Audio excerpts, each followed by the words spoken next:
It's been weeks since Tom Aspinall's fight with Ciryl Gane, yet the heavyweight world still can't stop talking about it. The eye poke that ended one of the most anticipated main events in recent memory has left fans divided, frustrated, and demanding answers. And now, we finally have an update on Tom Aspinall's condition. It was really bad, how it looks. And he said, you can't train your eyeball to be stronger. It is what it is. There's protection here and here, but he obviously got no protection because the fingers were straight in. The fight should have been stopped. He couldn't see. It was a foul. He couldn't see. Then you can't fight. You know, if he'd have got knocked out with a head kick next, then it would have been worse. I don't know. And then he said, sometimes when your eyes here like that, it can become displaced and stay there. And they did a few tests on that, and they said it doesn't seem like that. And his vision on the eye that's the best eye, his eye wasn't following properly, so the muscles weren't working strong enough to go this way. This one just wasn't working that good at all. So we've got to have additional tests further this week, and Moyes is sorting the tests out for us, and he's got to have a CT scan. A year and 3 months, 15 months total. Here's Tom Aspinall that has fought them all, that was begging to fight them all, that wanted to fight Jon Jones, that would have fought Francis Ngannou, that would have fought all of them. Here's Tom Aspinall being called a quitter. Here's Tom Aspinall having his heart questioned, having his integrity questioned. We talked about going into this fight, how obviously after everything that transpired over the past year, it would have been an absolute nightmare if he would have lost, right? The pressure, the Jones talk, all that stuff. Now, this wasn't a loss, but it's the next worst thing, because now his heart has been called into question. His integrity has been called into question. He's being called a coward, a quitter. Why? Because he got poked in the eye. Why? Because he refused to fight blind. In some fakakta world that we live in, the guy who had a foul inflicted on him is the one getting the heat. Not the one who ended the fight, intentional or not. It's the guy who couldn't continue because he didn't show enough heart, because he was hit with an illegal foul multiple times and refused to continue. Couldn't do it. He's a quitter. He's a coward. He's a duck. Whatever you want to say. Now, I know a lot of this comes from people who, had money on the fight or are Gane fans. I get it. People are emotional. They go online. I'm not trying to put any more stock into any of this. But a lot of this could have been calmed down. A lot of this could have been quieted, could have been subdued if perhaps, I don't know, the face of the company would have gone to the press conference and said, look, that was a great fight. That was a great round. We're going to rebook it right away. But at the end of the day, you can't poke your opponent in the eye multiple times. At the end of the day, you can't do this. You can't do that. You want to block someone at range, close your fists. At the end of the day, Tom Aspinall is a fucking gangster who did everything that we've asked of him. He will live to fight another day, and we stand by him. According to the latest updates, Tom's eyesight still isn't back to normal.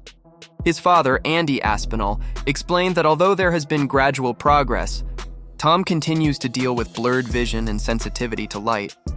The recovery hasn't gone as smoothly as they expected. Doctors later confirmed that the cornea took a serious hit, the kind of injury that could have led to lasting damage if Tom had attempted to push through and continue the fight.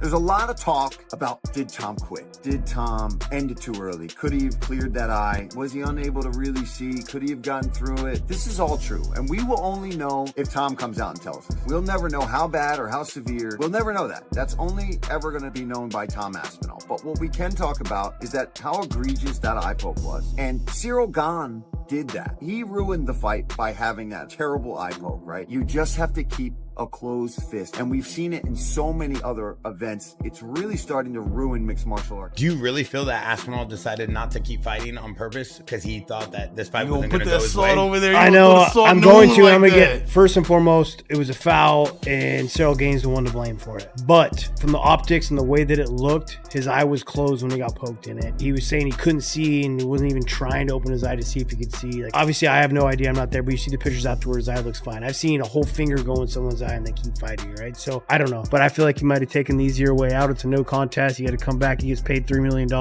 Wait, he still gets paid as if they fought the full fight? They fought. They still make their show money and stuff. Yeah. This notion of intentional versus unintentional is the stupidest shit in sports.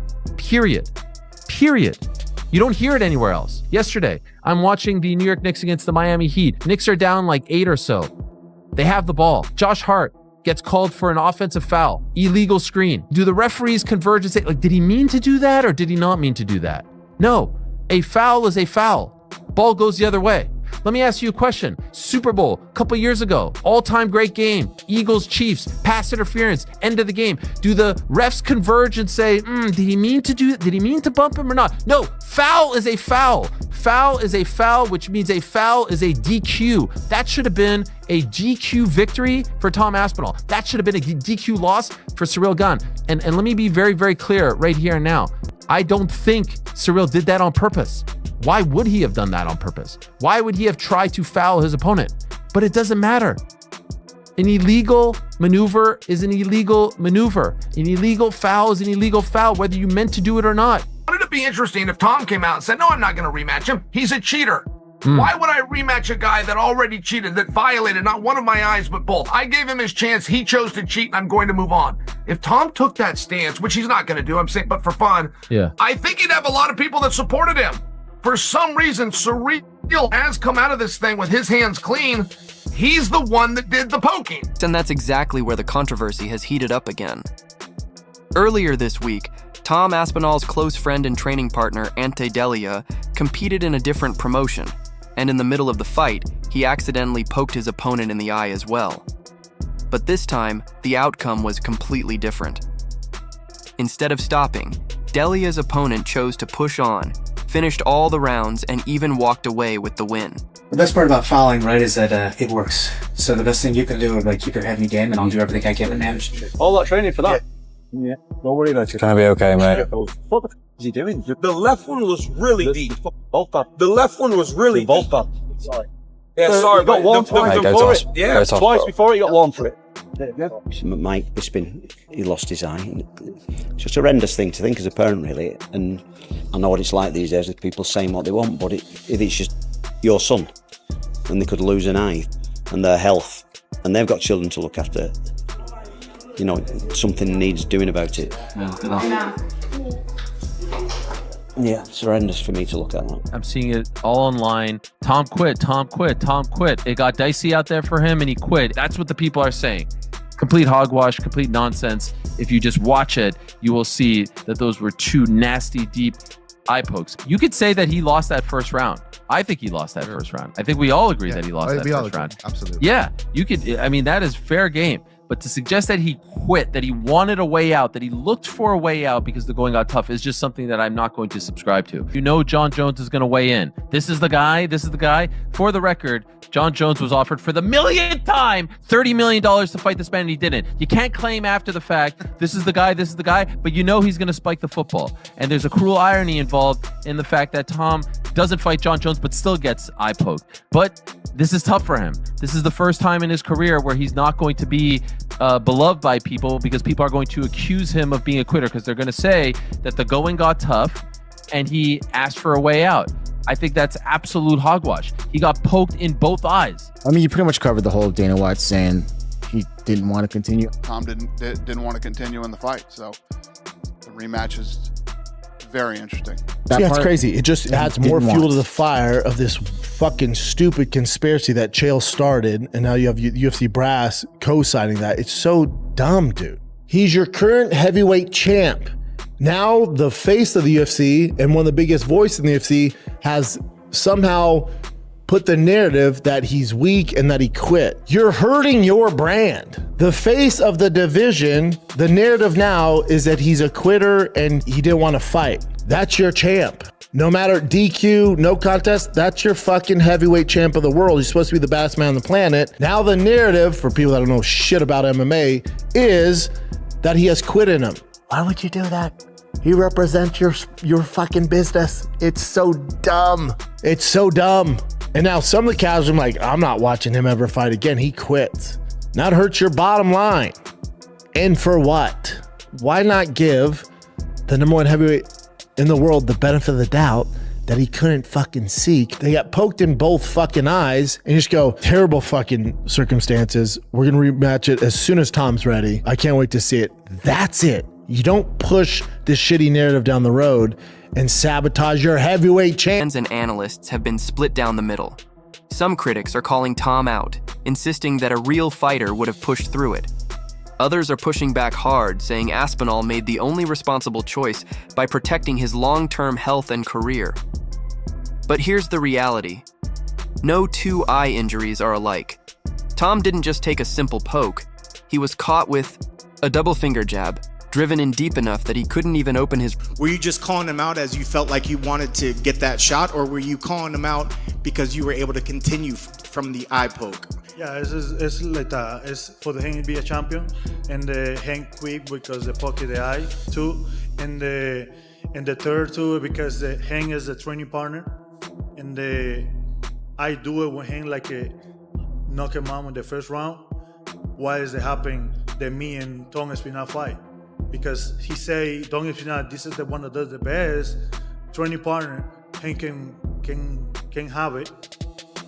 What happened? Tom Aspinall fighting with Waldo Cortez. It was a significant eye poke. It wasn't like a little scratch. Yeah. It was, they went in. They were proper eye pokes, and Tom clearly was in a lot of pain. There's people saying online, well, he was saying multiple times, I can't see. If he wanted to continue, he shouldn't be saying that. The reality is, if he can't see, Tell the truth. If you can't see, you're allowed to say you can't see. People might point at me and say, well, you fought with one eye. Yeah, that was a secret because I shouldn't have been fighting. You know, Tom is the champion of the world. He doesn't want to go out there when his vision is impaired or vision is massively affected and potentially lose a fight that was shaping up to be a difficult fight. Ciryl Gane was on point tonight. He was looking good. We saw the damage on Tom's face. This was not an easy fight by any stretch of the imagination. He didn't want to continue with his vision damaged or not being able to see, so I don't blame him. The crowd were upset. I get that. They were frustrated. They've flown in from other countries. They've spent a lot of money. They've bought tickets, and the fight ends like that. I don't think the frustration was on Tom. I think the crowd was just annoyed at the situation. But I don't know who I'm mad at. Tom did not do anything wrong. Tom was poked in the eye. As a matter of fact, he was poked in both eyes. Now, I don't believe Ciryl did that on purpose. So, I also can't, or am not mad at Ciryl. But I am mad. I'm looking for somebody to blame. But I don't quite know who to blame. Now, before we get to that, okay, there was a pretty interesting fight going on. The story going into this fight is Tom has the power to just go knock him out. We're not saying Tom's a better kickboxer. We get that Ciryl did that for many years of his life. We get that Ciryl had over 30 professional kickboxing bouts. But Tom, a little younger, a little bigger, shown to have a little bit better power, if you just want to look at results, and has the ability to knock him out. However, if Tom tests that and doesn't knock him out, he'll just take him down and beat him up. I mean, this was the belief going in, guys. Tom was a 3.5 to 1 favorite. Tom told everybody that was willing to listen, I shouldn't be a 3.5 to 1 favorite. I don't really like Ciryl Gane, but I recognize how dangerous Ciryl Gane is as an opponent, particularly with my style. Tom Canton said, he said, look, all the problems that I give, he has the same problems. I move well on my feet for a heavyweight. I'm strong on my feet for a heavyweight. I'm not afraid to step in and trade for a heavyweight. He does all of those same things. There was one noticeable exception, which is Ciryl defensively was better on his feet. Ciryl does have the ability to roll from some of that experience he had. I just bring that to you because that was on display. We had 2 minutes and 33 seconds. But it was on display. I mean, these guys went out and they got to know one another. Tom went for a takedown. He never even attempted another takedown. What does that mean and why? Do we have enough evidence to come to the conclusion that Tom couldn't take him down, or at least that Tom believed he couldn't take him down? It's a guess. That wraps up today's video. Thanks for watching. Stay tuned, and I'll catch you in the next one.